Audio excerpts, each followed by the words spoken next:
माता ललितांबिके मुझे रास्ता दिखाइए।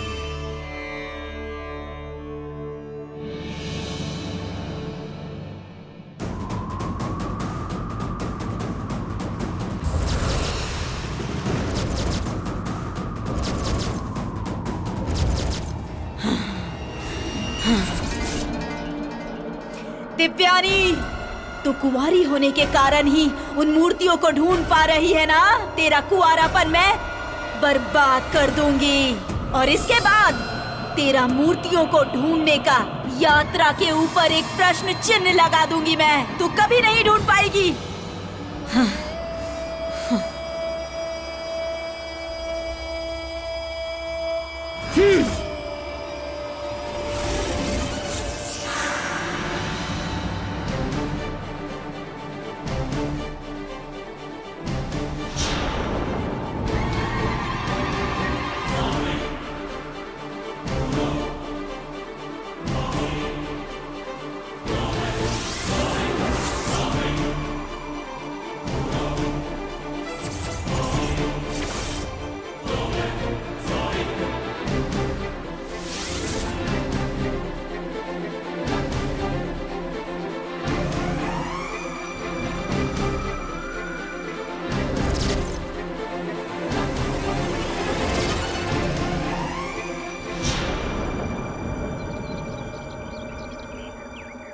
ओम श्री ललिता अंबिके का आशीर्वाद। रामनाथन, रामनाथन।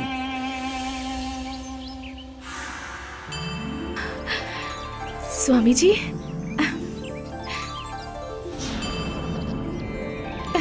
स्वामी जी, स्वामी जी, ये कैसा चमत्कार है? आप खुद ही घर ढूंढकर आ गए। मुझे तो विश्वास ही नहीं हो रहा। विश्वास नहीं करने वाली बातों पर विश्वास कराने के लिए मैं इस मठाधिपति के रूप में आई हूँ दिव्यानी। स्वामी जी, दरवाजे की दहलीज पर ही खड़े होना एक साधु का कार्य होता है बेटी। उसे वहीं रहना चाहिए। ये तो मेरा सौभाग्य है स्वामी जी। जरूर मेरा किया हुआ कोई पुण्य है कि आप मेरे घर आए हैं मुझे आशीर्वाद देने। ललिता अंबिके का आशीर्वाद। अंदर आइए ना स्वामी जी।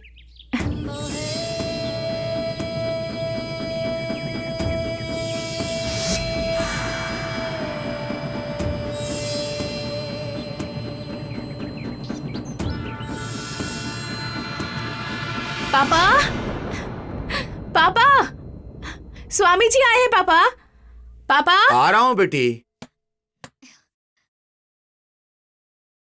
आइए स्वामी जी, आइए। बैठिए स्वामी जी, बैठिए। नमस्ते स्वामी जी। नमस्ते स्वामी जी। आश्चर्य हो रहा है कि आप हमारे घर आए हैं। हाँ स्वामी जी, आप हमारे घर आए हैं, हमें तो विश्वास ही नहीं हो रहा। आपने कहा होता हम आ जाते स्वामी जी। आप अचानक हमारे घर आ गए हैं, इस बात की मुझे बहुत खुशी हो रही है। बोलिए स्वामी जी, हमें क्या करना है? सप्त कन्याओं की मूर्तियों में बाकी 6 मूर्तियों को लाने की यात्रा में अब दिव्यानी जाने वाली है। उसी का दिन आपको देने के लिए कहा था ना आपको। हाँ स्वामी जी। कल रात्रि में जो पूजा हुई थी उसमें हमारी ललिता अंबिके ने एक अद्भुत संदेश दिया है। मैंने सोचा कि वो आपको यहाँ पर बताता हुआ जाऊंगा। ललिता अंबे माँ ने संदेश दिया है क्या? बताइए ना स्वामी जी, हमें कब निकलना होगा? अत्यंत प्रसन्न होने वाली बात है। ललिता अंबिके ने जो हमें बताया है दिव्यानी, उससे हम सबको अत्यंत प्रसन्नता मिलने वाली है। वो कौन सी खुशी वाली बात है स्वामी जी? इस बार मूर्ति को ढूंढने के लिए जाने वाली लड़की के बारे में विशेष खूबियां ललिता अंबिके ने बताई है।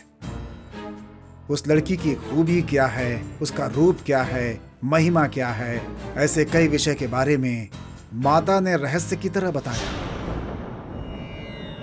स्वामी जी, भगवान का रहस्य हम कैसे जान सकते हैं? आपने हमें बताया तो हमें जानकर बहुत खुशी हुई। बाकी की मूर्तियों को लेकर आने वाली 3 जगह पर सिंदूर लगाएगी। केदार गौरी का उपवास रखकर, गरुड़ पंचमी का उपवास रखकर, धन लक्ष्मी, दान लक्ष्मी, धैर्य लक्ष्मी, जय लक्ष्मी, वीर लक्ष्मी, संतान लक्ष्मी, महालक्ष्मी, ऐसे और लक्ष्मियों का आशीर्वाद प्राप्त करने वाली है वो। ऐसी बहुत सी बातें कहा उन्होंने। स्वामी जी, 3 जगह पर सिंदूर लगाने वाली केदार गौरी का उपवास, गरुड़ पंचमी का उपवास, अष्टलक्ष्मी का आशीर्वाद लेने वाली, मुझे कुछ समझ नहीं आ रहा स्वामी जी। तुझे समझ में नहीं आएगा दिव्यानी, समझने के लिए मैं यहाँ आई हूँ। इस समय जो उचित है मैं वही आपसे कह रहा हूँ। 3 जगह पे सिंदूर कौन लगाता है? शादीशुदा लड़की के माथे पर, मांग पर और मंगलसूत्र पर सिंदूर होता है। ये बात तो सभी लोग जानते हैं। केदार गौरी उपवास कौन रखती है? गरुड़ पंचमी का उपवास कौन रखता है? शादीशुदा कन्या ही वो दोनों उपवास रखती है। अष्टलक्ष्मी का आशीर्वाद किसे प्राप्त होता है? वरलक्ष्मी का उपवास रखने वाली वो शादीशुदा कन्या ही अष्टलक्ष्मी का वरदान प्राप्त करती है। और इस प्रकार से माथे पर और 3 स्थान पर सिंदूर लगाने वाली, उसकी शोभा बढ़ाने वाली केदार गौरी उपवास, गरुड़ पंचमी उपवास, वरलक्ष्मी उपवास रखने वाली शादीशुदा कन्या ही उन 6 मूर्तियों को ला सकती है, ऐसा माता ने हमसे कहा है। स्वामी जी, सप्त मूर्तियों को मुझे ही ढूंढना है और उन्हें प्रतिष्ठित करना है, ऐसा आपने ही कहा था। अब दूसरी कोई शादीशुदा कन्या बाकी 6 मूर्तियों को ला सकती है, ऐसा कह रहे हैं। अब मुझसे कोई गलती हो गई क्या? इसका मतलब अब ये मौका मुझे नहीं मिलेगा क्या? ये पुण्य का काम मेरे भाग्य में नहीं है क्या स्वामी जी? दिव्यानी, बहुत सी बातें योगी की तरह तुम्हें भी पता है, लेकिन कुछ बातों में तुम बिल्कुल बच्चों जैसी हो। एक शादीशुदा ही उन 6 मूर्तियों को ला सकती है ऐसा बोला, लेकिन तुम तो शादीशुदा नहीं हो ना बेटी। स्वामी जी, आप कहना क्या चाहते हैं? स्वामी जी, थोड़ा विस्तार से बताइए ना, मेरी कुछ समझ में नहीं आ रहा।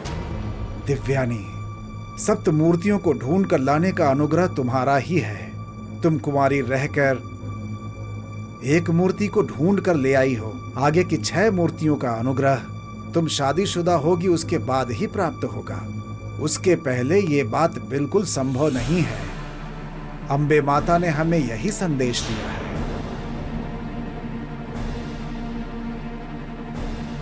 एक कुमारी कन्या ही उन मूर्तियों को ढूंढ कर ला सकती है। एक कमरे के अंदर संबंध बनाने वाली लड़की कैसे उन मूर्तियों को छू सकती है स्वामी जी? उसके बारे में तुम्हें अच्छे से समझ लेना चाहिए। सप्त कन्याओं का इतिहास तुम्हें अच्छे से जान भी लेना चाहिए। सप्त कन्याओं को विनाही, वीरभद्री रक्षा करने वाली 2 देवियां भी हैं, और उनमें से विनाही को गणपति का स्त्री रूप कहा जाता है। ब्रह्मचारी, जिसके लिए तुम पहली मूर्ति को लाने के लिए कुंवारी रूप में ही तुम्हें यात्रा को आरंभ करना था। दूसरी रक्षा करने वाली देवी वीरभद्रा, वो वीरभद्रा पत्नी थी, शादीशुदा थी, ब्याहित थी। इसलिए तुम्हारी जो दूसरी यात्रा है वो वीरभद्रा के रूप में ऐसा शादीशुदा में ही होना चाहिए, ऐसा माता ने हमसे कहा।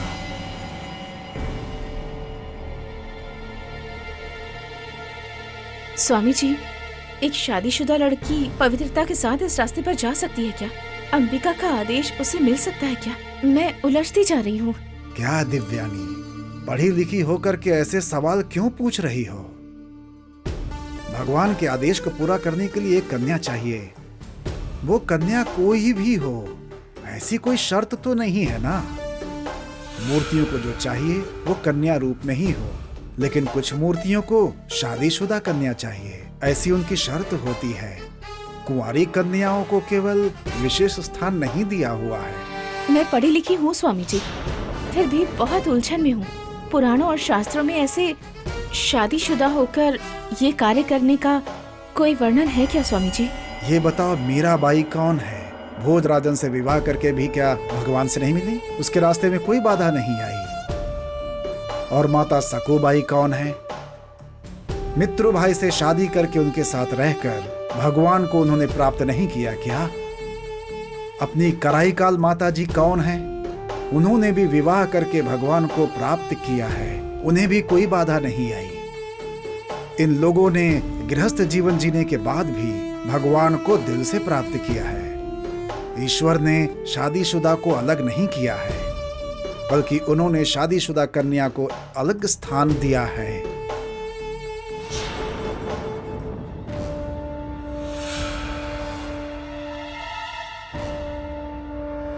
दिव्यानी, ललिता अंबिके का आदेश बिल्कुल स्पष्ट है। तुम ही उन मूर्तियों को लाने का अनुग्रह प्राप्त करने वाली हो, परंतु शादीशुदा होने के बाद तुम यात्रा आरंभ करोगी, ऐसा उनका आदेश है। और वही नहीं, तुम सावन माह के सबसे अच्छे पंचमी दिन गरुड़ पंचमी का उपवास करके तुम्हें शादीशुदा होना होगा दिव्यानी। तभी ललिता अंबिका के पास तुम्हें अगला संदेश प्राप्त होगा।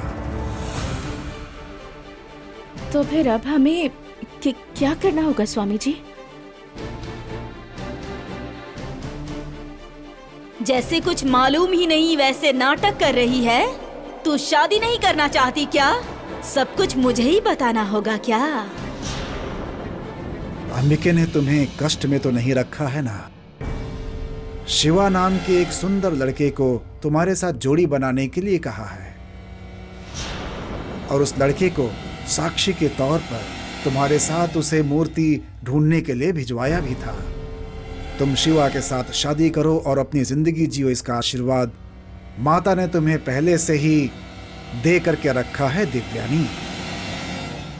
स्वामी जी, अम्बे माता का यही आदेश है क्या? माता के आदेश के बिना मैं भला कुछ कह सकता हूं क्या रामनाथ जी?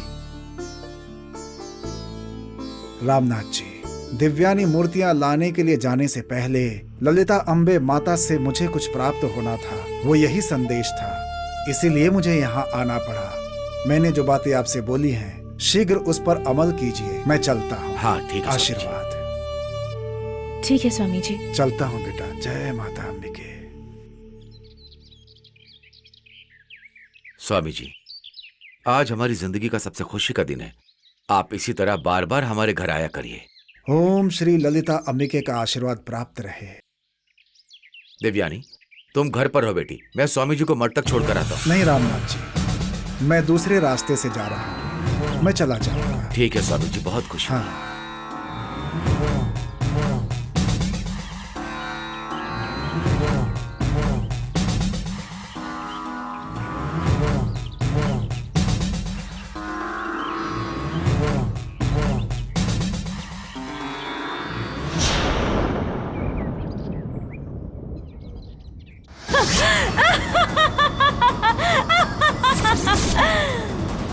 दिव्यानी, इस बार तू चेन्नई जाकर वापस आ और शादी करके ही आना।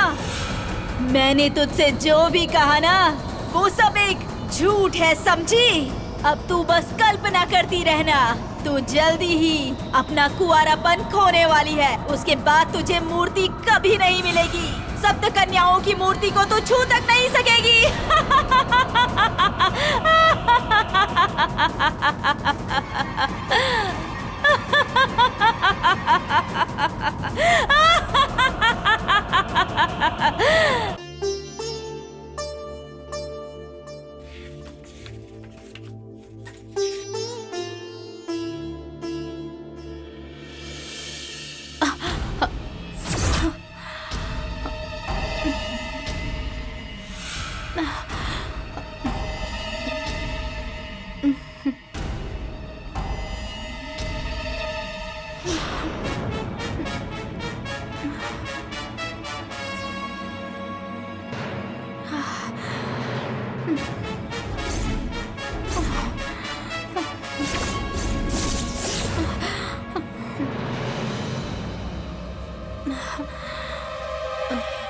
गौरी। हाँ बुआ। हाँ बोलिए ना बुआ। पूजा का सारा इंतजाम कर दिया? हाँ क्या? सब कर दिया। चंदन कुमकुम सब रेडी है ना? हाँ रेडी है बुआ। अच्छा, शिवा कहाँ है? वो नहाकर किसी काम से बाहर गए हैं। थोड़ी देर में आता हूँ कहकर निकले थे। ठीक है, वो जब आए आने दो, तब तक हम पूजा कर लेते हैं। ठीक है? ठीक है बुआ। हाँ, चलो।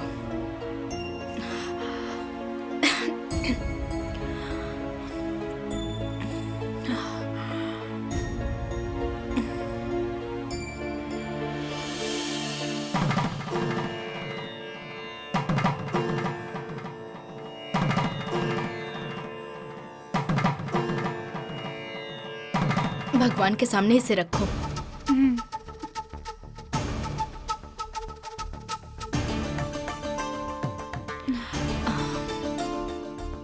पूजा शुरू करो बेटी।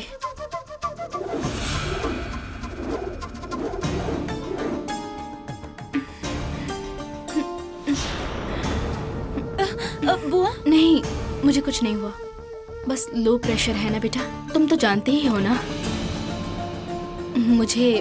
मुझे कुछ नहीं हुआ, तुम शुरू करो।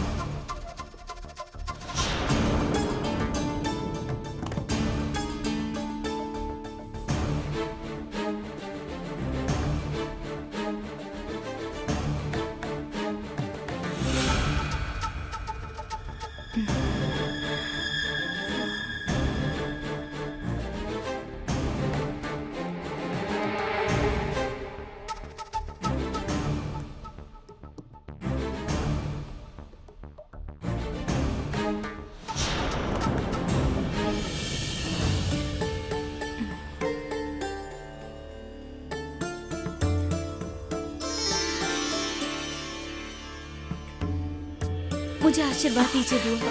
खुश रहो बेटी, खुश रहो।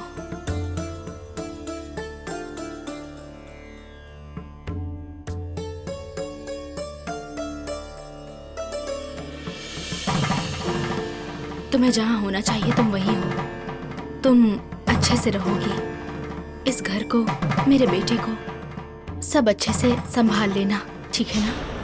ठीक है बुआ। ये लो, ये थैली हमेशा तेरे कमरे में ही रहनी चाहिए। मैं मांगूंगी तब मुझे दे देना, समझी ना? ठीक है बुआ। एक लड़की चाहे तो उसी वक्त एक लड़के की जिंदगी को नर्क बना के बर्बाद कर सकती है। इतने सालों में कभी भी मेरे बेटे को कोई आंसू बहाते हुए नहीं देखा बेटी। उसे खुशी से रखना बेटी। अरे अरे बुआ, आप मेरे सामने हाथ क्यों जोड़ रही? ऐसा मत कीजिए बुआ। नहीं, मेरा समय नजदीक आ गया। गौरी, गौरी, बुआ, शिवा, बुआ क्या हो गया? चक्कर आ रहा है। बुआ, बुआ, सुनिए, बुआ, बुआ, सुनिए, बुआ, बुआ, बुआ उठिए। देखिए ना। माँ, क्या हुआ आपको माँ? माँ उठिए, माँ आंखें खोलिए माँ। माँ क्या हुआ आपको, बोलिए माँ। गौरी क्या हुआ इन्हें? गौरी माँ, माँ आपको कुछ नहीं होगा माँ, मैं हूँ ना माँ। माँ प्लीज आंखें खोलिए माँ। माँ प्लीज मेरी बात सुनिए माँ। माँ प्लीज आंखें खोल दीजिए माँ। माँ प्लीज।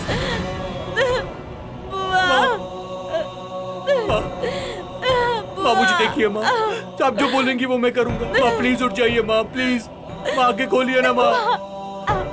माँ क्या हुआ? क्या हुआ इन्हें? माँ, ये घर में पूजा कर रही थी डॉक्टर, तब ये अचानक बेहोश होकर गिर गई। ये आज ऑपरेशन के लिए एडमिट होने वाली थी, वही है ना? जी हाँ डॉक्टर। सिस्टर, इन्हें आईसीयू में एडमिट ठीक कीजिए। है, दरवाजा खोलिए।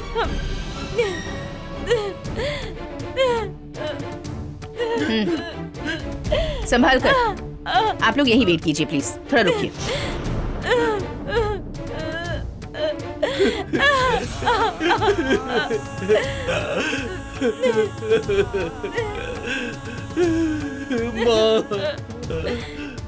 देखिए रोइए मत जी, बुआ बिल्कुल ठीक हो जाएगी।